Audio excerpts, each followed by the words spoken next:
sahabat dan pendengar juga pemirsa podcast Pasaman Barat ataupun podcast Pasbar, dialog tanpa batas masih bersama Bapak Pembangun Pasaman Barat, Bang Najar Lopez. Habis break tadi Bang ya, udah ngerokok satu batang gitu ya. udah lega lagi ya.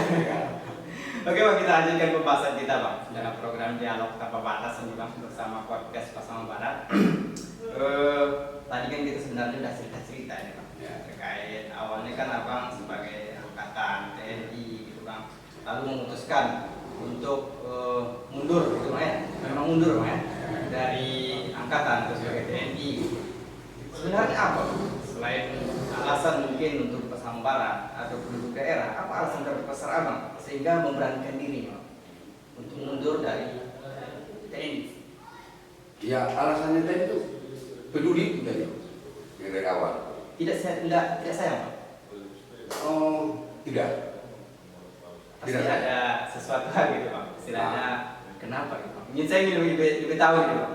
Karena gini ya, kalau namanya mengabdi, berbakti di militer pun kita, di kepolisian kita, di pegawai kita itu sama. Ada. Artinya itu untuk masyarakat juga, gitu ya.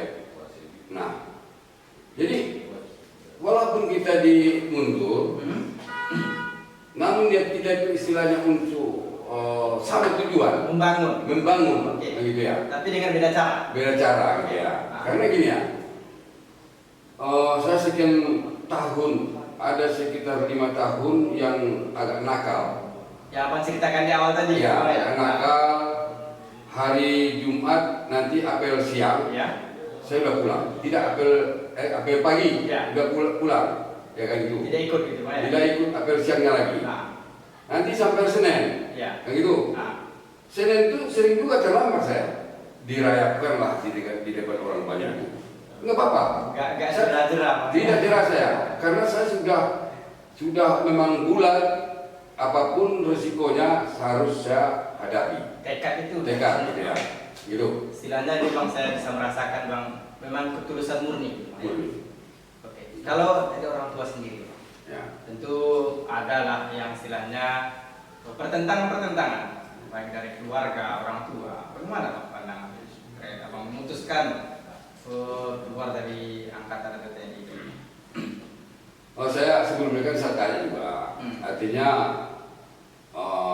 orang tua saya, ibu, ya kan, juga kakak saya ceritakan semua, artinya supaya mengerti lah. Apa tujuan kita gitu? Ya, saya ceritakan semuanya, ya kan. Artinya saya temui orang tua dulu baru ibu saya kan. Jadi jawaban terserah mana yang baiknya. Yang penting niatnya bagus, tujuannya bagus gitu ya.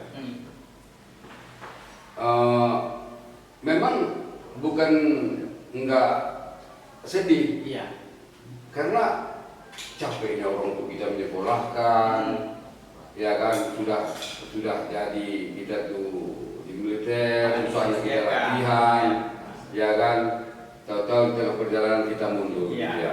Nah gitu ya. Jadi semua itu kan ya punya risiko, gitu ya, punya risiko. Jadi saya siap untuk menghadapi risiko itu, karena setiap perjuangan itu kan pasti ada risiko tentangnya. Kan itu menurut saya itu.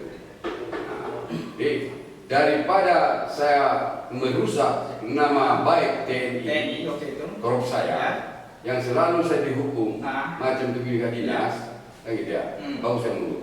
Karena gini prinsip saya dia, ini maaf nih, saya digaji oleh masyarakat, kan gitu. Sementara saya jarang tugas. Jarang berbaur dengan masyarakat, gitu Bang ya? Bukan, jarang saya tugas. Kan gitu.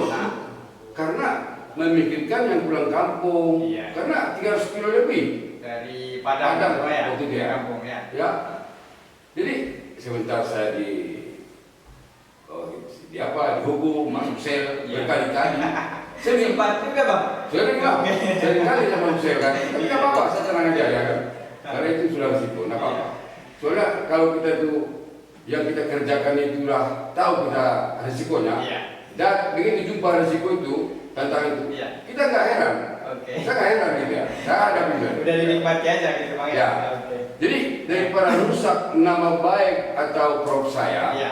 ya kan, artinya saya ditugaskan tapi tidak dinas. Nanti tanggal 1 terima gaji. Iya. Sementara kita tidak dinas. Tidak dinas, Iya. kan gitu ya. Rasanya nggak enak, gitu ya. Betul. Nggak enak perasaan saya itu. Artinya yang nggak hak saya ambil, Iya. gitu ya. Kalau gitu, makanya saya putuskan. Jadi kalau kita keluar, jelas kita masyarakat biasa. Nah, itulah maka saya lanjutkan. Jadi kalau tentang masalah orang tua saya, ya masalah nangis, macam begini. Ya, namanya zaman dulu kan, apalagi saya orang kampung, orang gunung ya. Orang gunung saya itu kan sedih ya. Iya. Nggak Yang ada paling sedih. menentang siapa? Nah, Yang paling menentang siapa? Dari Ibu. orang tua. Iya. Apa pesan? Pesan ini. Istilahnya yang membuat abang yakin lah gitu. Ya, gini pesan terakhir karena saya udah terus berjalan gitu, dilihatnya kayak gitu. Istilahnya nggak bisa Yang dipinjam lagi gitu pak ya. Nggak bisa lagi kan ya. Iya. Jadi memang beliau pun kayak orang tua saya dulu. Memang hobinya itu membantu masyarakat. Artinya bikin jalan juga, pergi dia ke kebun, dia mengemas jalan dulu. Saya masih kecil, belum sekolah, saya lagi salin ya. Iya. Jadi berjuang juga dia. Jadi orang tua saya yang ibu ya, yang perempuan. Oke, memang setelah saya pelajari katanya, kamu nampaknya kuat dan keras untuk memikirkan daerah ini. Majulah, berbuatlah, teruskan. Udah diizinkan, Iya. ya kan, barulah saya gigi, kayak gitu ya. Tapi di tengah perjalanan itu dia lihat saya itu susah, dihina, macam itu begini, yang bawa parah lah masyarakat, yang macam lah itu begini, karena masyarakat nggak ngerti. Saya buka jalan itu, ada bongkar di situ, saya tumpang macam itu begini, jadi masalah terus, ya kan?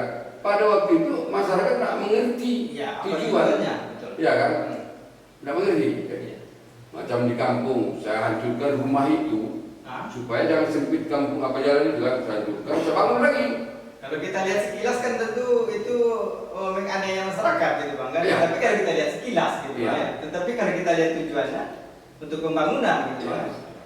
Jadi terakhir itulah orang ibu saya itu udah kesakitan, berapa kali berpesan, sudah lanjutkan anak perjuanganmu, kayak gitu. Lanjutkan perjuanganmu karena saya sudah tahu sebenarnya tujuanmu, ya kan, itu kebaikan, baik, pikirkan masa depannya, berjuanglah terus.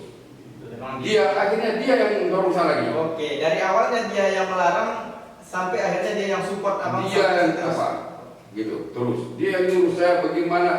Kadang-kadang kalau saya lalai di untuk masyarakat yang apa ini, Iya, salah satu tokoh mungkin atau tempat itu bang ya yang berperhatian gitu ya. Iya. Dia yang mengingatkan. Langsung diingatkan. Yang paling teringat bang kejadiannya. Waduh, saya nggak bisa saya ngomong lah. Kenapa bang? Terakhir dia itu udah sakit 2 tahun. Pernah nggak sadar sampai ada 1 minggu nggak sadar kan. Terakhir saya bikin jalan, saya setiap bikin jalan, ya kan udah siap, saya bawa dia tuh, naikkan ke mobil, Nengok gitu. nengok terus, Ya. kemana saya bikin jalan, berapa jalan itu ada sekitar 12 titik itu Ya. waktu itu. Siap nanti, walaupun di hutan, Ya. saya bawa anak pakai mobil gitu. Ini hasil. Ini hasil, saya bawa terus. Ya. Terakhir karena dia sakit, saya gendong lagi.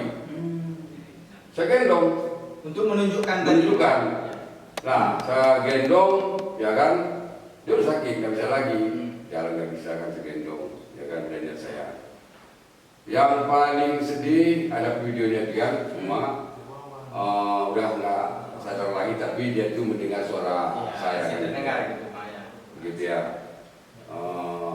Karena waktu itu saya minta maaf sama beliau itu, habis saya bawa dia ke satu lokasi, besoknya meninggal dia kan, meninggal. Itulah pesan dia itu sebelum dia sakit parah itu, lanjutkanlah perjuanganmu, karena bagaimanapun itu salah satu dunia dan akhiratmu, ya kan. Jadi mudah-mudahan apa yang diarahkan orang tua saya itu saya laksanakan. sampai sekarang. Sampai sekarang saya tidak pernah mundur Untuk satu langkah pun. pembangunan ya, Pak. Ya. Ya. Nah, jadi saya yang berbagi itu bukan masalah jalan, masalah wisata, masalah kolam, masalah olahraga. Ya. Saya berbuat di masjid macam begini, anak sekolah. Baru-baru ini ada juga yang pondok pesantren, Pak ya? Ada sedang dibangun. Udah sampai mana progresnya itu, Pak? Insya Allah kalau pondok pesantren itu sudah ada 6 lokal dengan kantornya, ya kan? Nah, itu nanti murid tidak bayar gitu, tidak bayar uang sekolahnya gitu ya. Gratis gitu, ingat saya itu kan gratis. Nanti juga di gurunya itu saya bangunkan nanti kebun sawit agak 10 hektar gitu ya. Nanti ada dari situ nanti uangnya gitu Ya, dari situlah kan gurunya nanti untuk apanya saya bikin kolam ikan, ada yang laki-laki satu kolam, perempuan satu kolam, itu kira-kira. Jadi pokoknya saya lengkapi lah gitu, kira-kira kepada pesantren juga yang lain-lain gitu ya. Oke Bang, kabarnya nih Bang, baru-baru ini Bang Najar sebagai tokoh pemuda Barat dapat penghargaan nih Bang dari salah satu kementerian Bang ya. Kalau nggak salah itu penghargaan Kalpataru. Betul Bang ya? Betul. Gimana ceritanya nih Bang? Kan tidak semua orang bisa dapat nih Bang. Ini kan juga apalagi dari kementerian. Gitu. Berat itu Bang. Oke. Gimana ceritanya? Tentang soalnya kalau penghargaan itu udah banyak itu dari kontras, dari bupati, dari pramukanya, dari Pak Budi Waseso juga penghargaan dapat. Itu baru pertama Pasaman Barat yang dapat itu kan. Karena pramuka pun saya bantu. Tidak hanya fokus ke pembangunan tadi. Oh tidak, ya kan? Pramukanya belasan tahun setiap ada acara situ saya bantu, ya kan? Lampunya macam begini, bahkan saya kasih lagi kan ke anak sekolah ini, ada ini jajannya gitu ya. Jadi sehingga itu pramuka ya, dapatlah penghargaan itu dan lain-lain banyak gitu ya. Penghargaan sama saya kan dia dari terus masalah Kalpataru itu. Kalpataru itu bukan sekarang dapat tahun ini dikerjakan. Kalpataru menilai Kalpataru itu puluhan tahun itu. Cuma kadang-kadang masyarakat nggak ngerti. Langsung dapat, nggak bisa dibeli, nggak bisa diminta, nggak bisa disulkan. Padahal kita udah berjuang dari tahun 2000 ya. Udah lama. Baru sekarang dapatnya. Barulah sekarang dapatnya. Berapa puluh tahun. Gitu. Nah, gitu lama tuh. Namun masalah Kalpataru dan penghargaan yang lain itu, ya kan, walaupun dari mana-mana gitu ya. Saya tidak pernah menghayal, tidak pernah menuntut. Bukan itu tujuannya. Bukan. Tapi mungkin penilaian dari masyarakat yang lain gitu ya. Ya wajar lah dikasih penghargaan. Ya saya terima. Kalau memang udah layak, saya menerima itu. Gitu ceritanya. Setidaknya kalau kita ikuti pandangan-pandangan masyarakat nanti baru itu udah dapat gitu. Padahal kita udah berjuang dari beberapa tahun yang lalu gitu Bang ya untuk pembangunan Pasaman. Tahun berapa itu Bang? Tahun ini Bang ya? Tahun ini. Dengan penghargaan. Sekitar 4 bulan yang lewat. 4 bulan yang lewat. Di Jakarta. Nah itu kan salah satu kalau masyarakat Pasaman Barat atau tokoh-tokoh Pasaman Barat menyadari lah kasarnya itu ya. Bang, seharusnya itu kan pemerintah. Iya, seharusnya. Iya kan? Nah, bangga sebenarnya bangga. Bangga dan berterima kasih karena itu salah satu penilaian. Contoh kemudian yang lain nggak dapat. Misalnya Pasaman nggak dapat dan lain nggak dapat. Kan nggak berapa di Indonesia ini kan. Seharusnya itu bangga sama bupati atau tokoh Pasaman Barat atau dia misalnya DPR-nya atau misalnya mantan bupatinya gitu ya. Nah itu kan seharusnya oleh pemerintah ya, bukan dilakukan oleh masyarakat umum ya Pak ya. Iya, jadi bangga sebenarnya, bukannya. Jangan malah disalahartikan. Gitu. Malah seharusnya jadi apa namanya Bang? Jadi pemaju juga nih. Pemaju bagi pemerintah kan. Nah, kok seorang Bang Najar bisa? Kok jadi, bisa? nanti dengan ada contoh kayak gitu. Mudah-mudahan besoknya ada Najar 1, Najar 2 aja. Setuju Bang. Gitu. Jangan terputus hanya di kita. Terputus hanya kita kan. Karena umur terbatas. Insya Allah mudah-mudahan, ya kan. Pasaman Barat kalau memang tidak ini begini ya maksud bahasa dia. Memang baru ya seperti baru kan. Cuma masih sangat bagus, banyak belajar gitu ya. Nah, itu kira-kira gambarannya. Baik Bang, terkait dengan beberapa pembahasan kita ini sudah terasa Bang udah hampir 1 jam nih Bang pembahasan kita ya. Yang jelas pandangan saya harus banyak tokoh-tokoh masyarakat seperti ini di Pasaman Barat, sehingga nanti Pasaman Barat bisa lebih maju dibandingkan dengan daerah-daerah lainnya. Betul Bang? Setuju ya Bang ya? Setuju. Harus banyak tokoh-tokoh yang seperti apa ya Bang ya? Harus mau ya kan berjuang dan apapun perjuangan kita juga ikhlaskan. Saya yakin bisa. Apa perbedaan kita dengan kota yang lain? Sama punya otak. Ya kan lengkap. Berpikirlah kita. Malahan kita lebih kaya Pak. Lebih kaya. Kenapa kita tidak memanfaatkan yang ada? Yang ada itu. Ya. Jangan salahkan. Oh ini ada anggaran. Mau kita ke Jakarta itu banyak anggaran. Kendala kira-kira di mana? Ya. Kendalanya gini ya. Sebenarnya gini ya. Saya ulang lagi. Saya tidak bisa menyalahkan, cuma mengingatkan. Pandangan. Kalau sudah ada di masyarakat itu yang mau sebagai motor penggerak mulai tanpa ada sedikit pun bantuan pemerintah atau Pemda atau misalnya artinya uang masyarakat itu sangat alangkah bagusnya itu misal Kadis atau Bupati lah sih. Bupati itu mendorong itu bagaimana supaya yang dikerjakan oleh si oknum ini si A gitu ya kan didukung. Jadi sedangkan tidak ada promotornya, penggeraknya, itu sudah wajib. Sudah kewajiban untuk pemerintah. Pemerintah untuk bagaimana caranya bisa perikanan. Ya sayanglah dikasih Tuhan Pak, aduh kasihan Tuhan sudah memberikan air, tanah luas macam itu tidak dimanfaatkan. Sementara tanah air itu ya kan yang pertama kan untuk manusia, bukan untuk hantu. Ya kan? Jadi itu dasar kita untuk memanfaatkannya gitu Pak ya. Ya. Makanya kan saya jujur aja lah. Kalau mau masyarakat atau mau pemdanya walaupun istilahnya main kekecilan dulu ya kan contoh misalnya kebun macam begini pabrik. Kenapa nggak bisa kalau kita? Jangan kita nompak di Cina ini terus ya kan? Jika kita nanti di ujung-ujungnya katanya dijajah lah gitu ya. Padahal Cina itu ngambil uang di Bank Indonesia juga. Iya kan? Itu pasti di Bank Indonesia pinjam. Iya kan? Itu salah satu kenapa kita nggak bisa? Kenapa nggak bisa kita? Cuma ya kan ada juga sayangnya. Misalnya contoh ya, kita mau bikin kolam. Nah, saya lihat selama ini udah puluhan tahun. Dia bikin kolamnya 6x6 kali sekian biji, sekian kelompok. Itu yang mau kita bawa ke kementerian tidak mungkin. Itu ketong sampah nanti, kayak gitu. Nah, makanya dulu. Makanya kalau pun dibikin masyarakat itu bisa 6x6, ya sudah datang pada dinas perikanan. Ayo dia fasilitasi. Gimana caranya? Bimbing dia, arahkan dia. Karena masyarakat itu kan nggak mengerti bagaimana masalah tentang pembibitan lah, yang macam ya. Bagaimana cara mendapatkan bibit muda, bagaimana cara mendapatkan pakan muda gitu ya. Ajarin dia. Itu gunanya ada situ kantor dinas perikanan, ada situ disporanya, ada situ dinas pariwisatanya. Turun ke lapangan. Ya kan? Karena sudah ada contoh dari masyarakat kita sendiri. Ya, turun ke lapangan. Kayak gitu ya. Mak bicara ini saya mohon maaf ya. Ya kalau nggak ada peningkatan gimana? Nggak ada ayuman gimana? Sementara orang tua ngerti. Kalau dibiarkan aja. Dibiarkan susahnya. Jadi saya sudah siap untuk itu. Biar keluar akan siap saya. Ya saya buktikan.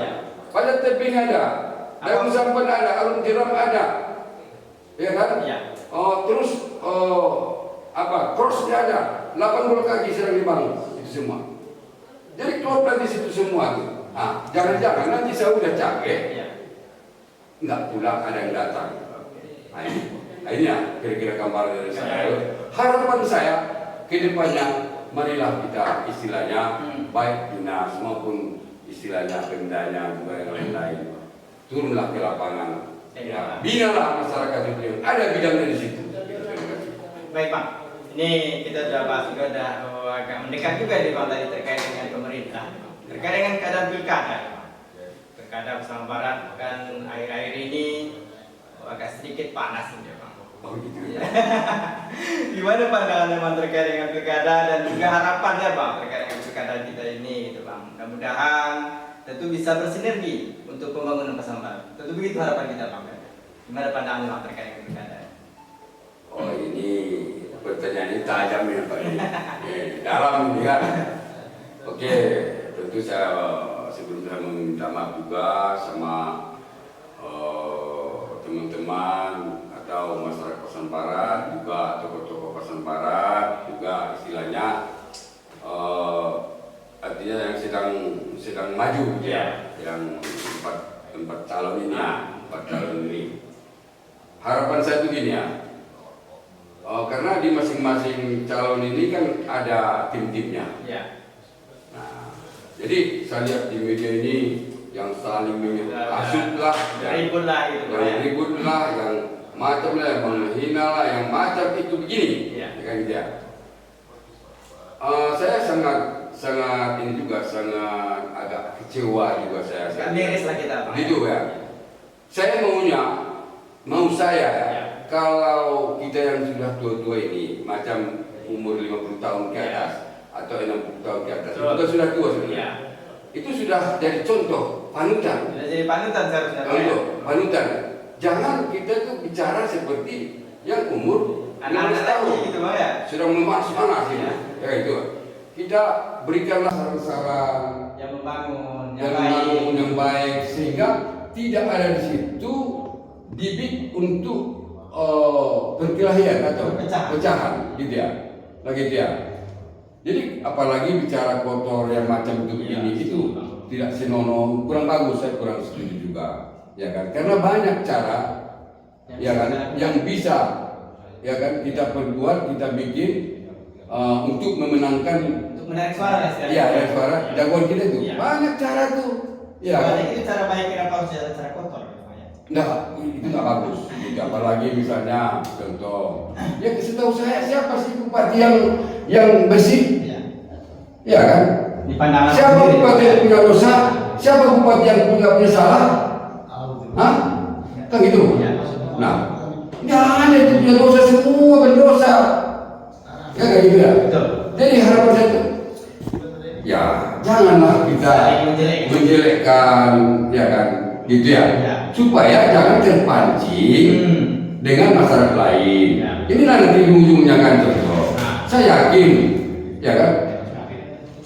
Mungkin bisa jadi anaknya memilih yang ini, yang ibunya memilih sana. Jadi gara-gara ini nggak bisa ngomong lagi, pecah lagi, warga kacau. Satu keluarga bisa pecah gara-gara. Jangan sampai. Sementara kita di Pasaman Barat ini sama satu lingkaran. Di sini kan Minang, Mandailing, Jawa itu. Ngapain kita repot-repot? Kan gitu ya. Ya siapapun menang itu bupati kita. Setuju Bang. Ya siapapun yang menang itu kita. Ya kan gitu. Tetap didukung. Tetap didukung. Saya dukung itu, ya kan? Tetap saya dukung. Kayak gitu ya. Jadi yang dipastikan bukan kita, orang yang dipati yang 41. Yang 41 itu yang ya. Kayak gitu. Ngapain kita ribut? Ngapain kita ribut masalah ini macam itu? Aduh, sedih saya bilangnya. Ya, itu satu. Yang kedua saya lihat ada yang ini maaf ya, ada unsur dendam lah, ada yang kurang bagus lah gitu ya. Kurang enak.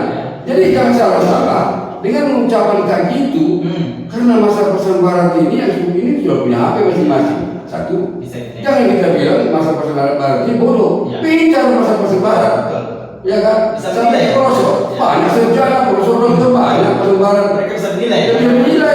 Kan gitu ya. Nah, ujung-ujungnya mau bicara yang kita dukung itu karam. Ya kan? Salah cara tadi. Begitu. Jadi tidak bisa ya kalau saya tidak setuju lah kalau itu kan. Biar kita tenang, damai, nyaman, sejuk kita dengar itu, jalinlah silaturahmi seperti biasa.